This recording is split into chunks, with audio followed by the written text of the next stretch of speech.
Okay, good morning and welcome back to Hooked on Linux.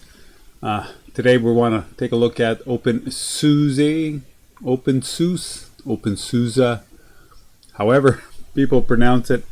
What you get with a lot of Linux distributions is a lot of multiculturalism. Distributions are coming from all over the world, so there's different enunciations and pronunciations of words, which sometimes are challenging to get used to. I'm talking about openSUSE, the little chameleon guy. If you like watching stuff about Linux, especially Linux for people that are just regular, ordinary, plain Jane, computer users, and not computer geeks that seem to get all really technical on this kind of stuff, then this is a channel for you. Please subscribe right now and hit the like, give us a comment. Let us know why you're using Linux or why you want to use Linux, because there's a lot of good stuff out there. Anyway, let's get right to it. Every now and then I like to concentrate and have a look at other distributions. These distributions I will install on my virtual machine, the Oracle virtual machine. I'll put a link down in the description so that you can download, install virtual machine. You can look at all the distributions you want to. Make sure you have a little bit of space left on your hard drive. I installed Tumbleweed, and before I even knew anything, I didn't even do any research. I just thought, oh, I'm gonna have a look at this, and oh, look at that, there's Tumbleweed. I like the sound of that. I'm gonna click on that. This is the wrong way to select a distribution for Linux users. This is wrong. Don't do what I did. Don't do this. Actually do some research before you install. So I went here to download. I clicked on the download. And the download here gives you all kinds of things. So you kind of need to know what's in your computer. And it's going to tell you this is what they concentrate on. Right? So if you can see that this is what you're running, Intel or AMD, or this is something a little different. So if you don't know what you're doing, don't just go randomly clicking and seeing if it's going to work, because it won't. So my system is an AMD 64-bit. It's a desktop system, and it's got the x86 64. Even though I don't know what that means, I know that's what I have. So there's an offline image and a network image. I have no idea what the network image does, but I'm assuming that it is going to install online. I think this one here might be tricky. I think it, simply put, is that you need an active online connection to the internet, because all of the information is stored online, and it goes and fetches it for your computer as it's doing the installation. So I, of course, select the offline image because I feel like I can control it more. And I click download, and it's going to come up here as an ISO. Do you see it up here? It's an ISO. It says openSUSE, Tumbleweed, DVD x86 64, snapshot 2025 1204 media.iso. Okay, and that's going to give you an image file, and that's what I did, and I saved that. And then when it came back, I went on to my Oracle here. You can see Oracle, and I installed it on my Oracle VirtualBox. So there. That's just how I got to this point. All right, and once I installed it, this is openSUSE, Tumbleweed. I selected Tumbleweed and openSUSE because it is using a KDE, I think it's called Plasma, I'm not sure, the KDE desktop.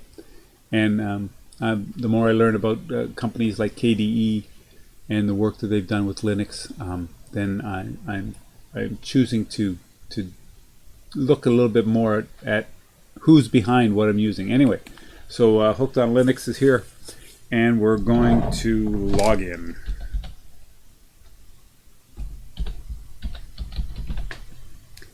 like that. And there we are. We're here. We're in. Down here in the corner. All these things. Okay, we've got notifications.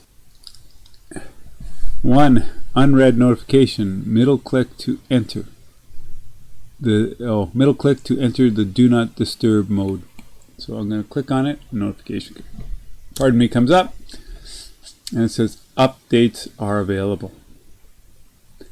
View updates. See, I always view the updates beforehand. LIBOPENH.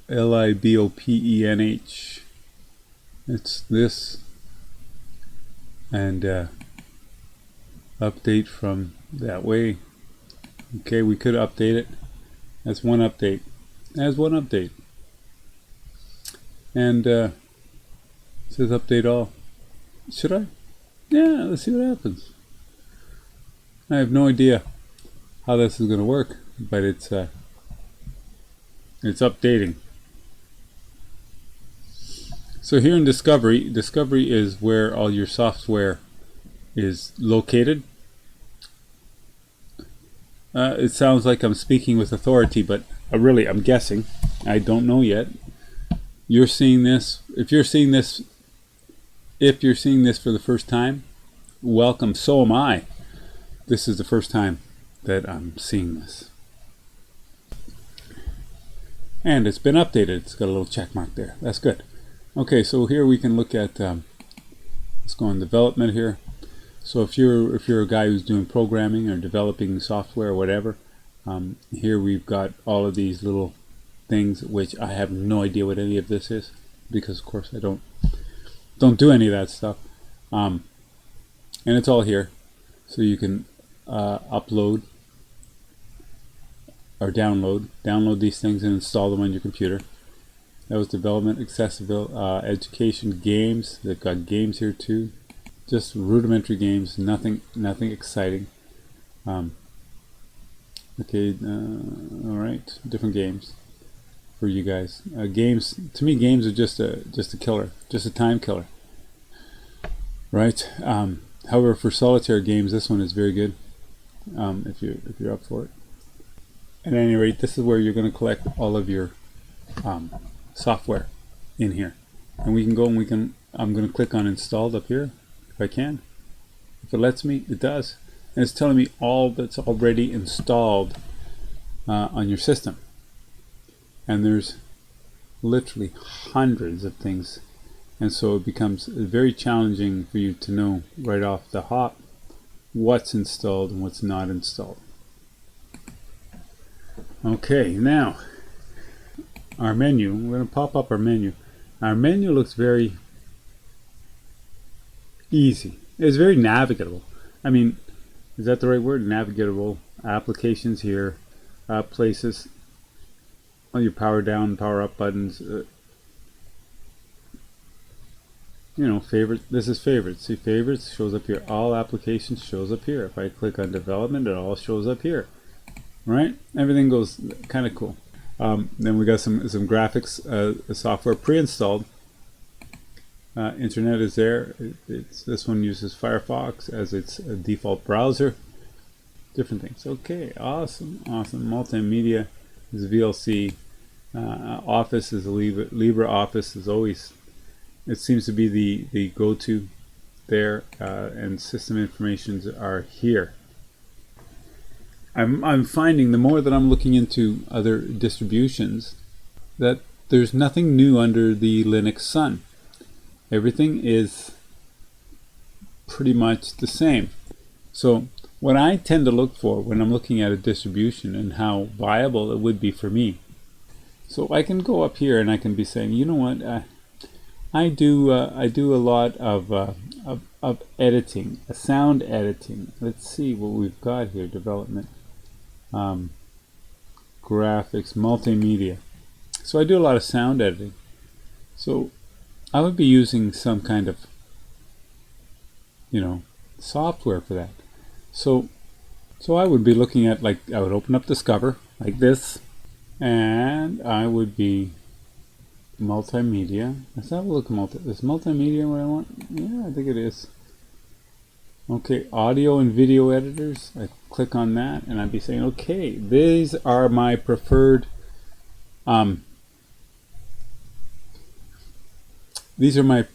applications that I use. KDN Live, that one I'd use. It's not installed. It offers you the flat pack version. I would be clicking on that one. I've used Shotcut before. Shotcut's good and simple. Very, very easy to use.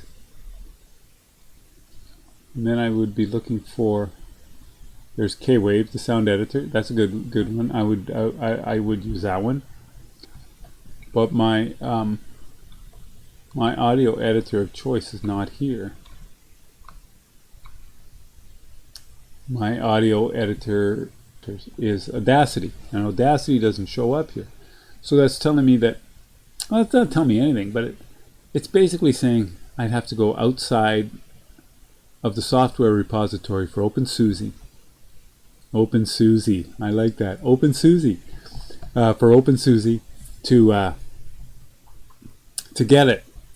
And would it work as well as it's designed to work? Is it compatible? So these are the questions that always come up. So that's one thing that I would use and not use. And there are audio players, and they got really good selection audio players. Like people, they just default to something, right? So they'll default to like VLC, and that's it. I'll be honest with you, when it comes to VLC, I never took the time to learn it. It is so much to it. There's so much, and I haven't taken the time to learn it. And my biggest downfall here is that I'm unwilling to devote the time it takes to learn something thoroughly. Something that, of course, we're all working on. There's Audacious. That's an audio player. It's all right. And different things. All right, there's Audacity is right there. And they're calling this an audio player. But it's not. It's much, much more than an audio player. Audacity would do work. So far, so good. All right. Oh, there's LMMS. LMMS is a... let me show it to you. If it does, there it is. It's a mixer. It's for all your music production. It's pretty good. What else got there? Handbrake. It's a video transcoder. You use that when you're, doing video editing and stuff. So it's useful, I guess. OBS is something else that I use. I'd be using that as well. So far, everything looks pretty good. It looks all right.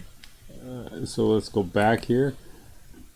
Graphics, 3D graphics, drawing,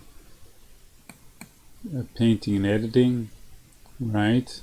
So if the software that you need, that you use, is in the repositories, that's a good indication that the distribution that you're looking at will serve you well.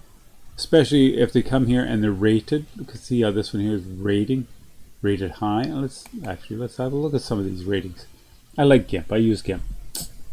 So the ratings are 5.0 and show all reviews. I like reading the reviews.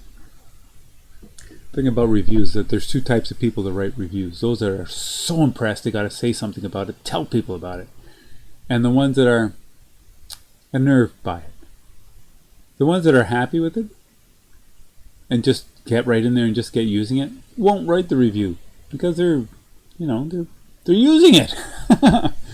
So thanks for the GIMP 3. Now I can say GIMP is as powerful as Photoshop. Just need some AI feature. No, you don't. That's cool. That's why I love open source community. They are awesome. Overall, GIMP is now not just a photo editor. You can consider it for your production work with some add-ons and your personalized scripts. That's a great review. That's very nice.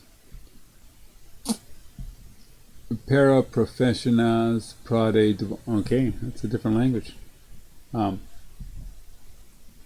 It's a better upgrade from garbage to bad. I tried GIMP from time to time for years, always walking away from it because of this, that, or the other. On and on. But GIMP is, there you go. And these things help. Alright, that's awesome. Awesome. What else we got here? Multimedia, Office, Science, and Math. So the question always comes up, why would you change distributions if you're happy with what you have? And I'm very happy using a Linux Mint. I have no real reason to change. But this is a really attractive desktop. It's a really, it looks like it's got all its stuff together. Am I looking to change my system? No, I'm not. But I'm introducing this to you so that you can have a look at other options, because maybe you're thinking, you know what, Mint is just too whatever. So I'm happy for you, Remy. You're using Mint and you're loving it. But it's not really my style. Well, maybe this is. Anyway, it's worth having a walkthrough. It's not top on my list, but it's up there. Yeah, it's very attractive, easy to use so far. If it's basically, if it suits your style, then it's all good. And that's all really going to say about that. If you enjoyed this, please give it a like, give me a comment, let me know what you think. That's all I'm going to say. See you later. Thanks for hanging out with me.